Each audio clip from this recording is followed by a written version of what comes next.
Les potions de Dulcamara font fureur au village. Nemorino lui réclame alors un filtre d'amour pour envoûter Adina. L'élixir que lui vend le charlatan n'est autre qu'une bouteille de vin de Bordeaux. Pour habiller l'élixir d'amour de Donizetti, direction le lycée Jules Lurie de Creil. Tu sais, comme on est dans l'univers du cirque, Oui. je voulais rapprocher Bellecor, tu sais, des mecs forts qui soulèvent Oui. des haltères. Voilà plusieurs mois que les élèves du BTS Mode planchent sur les vêtements des solistes. Celle-là, etc. Et je me suis rendu compte que les hommes forts au cirque, ils sont très souvent avec des collants. Aujourd'hui, Renaud Boutin et deux des personnages principaux viennent essayer les toiles, les premières versions des costumes. Du coup, ça va tenir avec... En fait, il va falloir faire une petite structure. On a travaillé sur le personnage de Dulcamara et pour le costume, on est parti. C'est un personnage qui est un peu fourbe, un peu méchant, donc on est parti sur des inspirations en se basant sur les méchants de Disney, beaucoup le Docteur Facilier.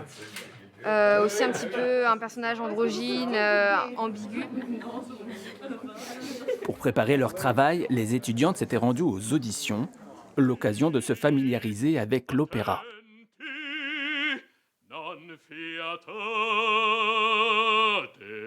La première fois que j'ai entendu vraiment, j'ai eu des frissons, je me suis dit, c'est donc ça l'opéra? Et en fait, j'avais des étoiles dans les yeux parce que à la télé, on ne peut pas ressentir ce qu'on peut voir en vrai. Et en fait, l'opéra, ça fait ressentir beaucoup de choses. Il y a des contraintes quand on fait du costume de scène comme ça? C'est pour de l'opéra, donc il faut qu'il soit à l'aise pour chanter, pour se déplacer. Donc il faut prendre tout ça en compte pour créer le costume, pour pas encombrer en fait tout ce qui va permettre au chanteur de pouvoir performer correctement. Et puis, il faut aussi se dire que le public est très loin.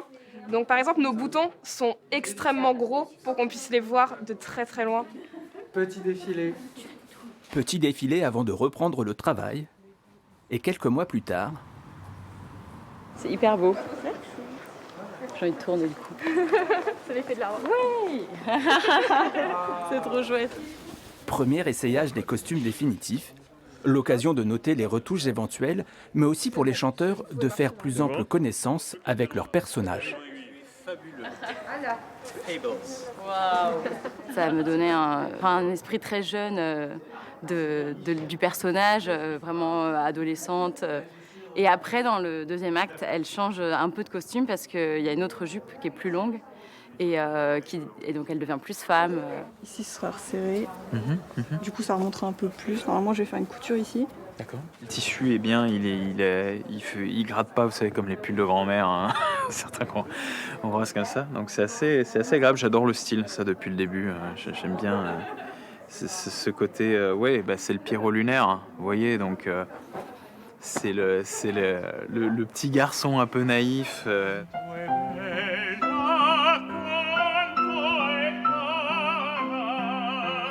Et pour éprouver leur nouvelle peau, rien de mieux qu'une répétition improvisée.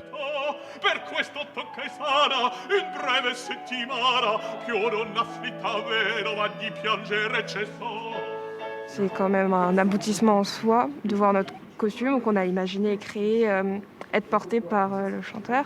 Puis on voit aussi tous les petits défauts qu'il faut régler. Donc ça nous dit aussi qu'on a encore du travail à faire, mais on y est presque, donc ça va. On n'a pas grand-chose à changer. Et quelques retouches plus tard, Ce que je trouve vraiment relativement miraculeux là-dedans, c'est à quel point les costumes s'intègrent dans les décors et fonctionnent en scène. Ça, c'était une chose qui, sur plan, on se dit « Ah, ça, c'est un joli costume », mais ça suffit pas pour le théâtre. Il faut qu'il joue, il faut qu'il puisse bouger, il faut que ça corresponde aux actions du personnage. Je trouve que oui, ça fonctionne très bien. et pour nos personnages, l'aventure prendra un tour inattendu avec un mystérieux coup de fil. Allô? Oui, allô? Mais ça, ce sera au prochain épisode. Oui.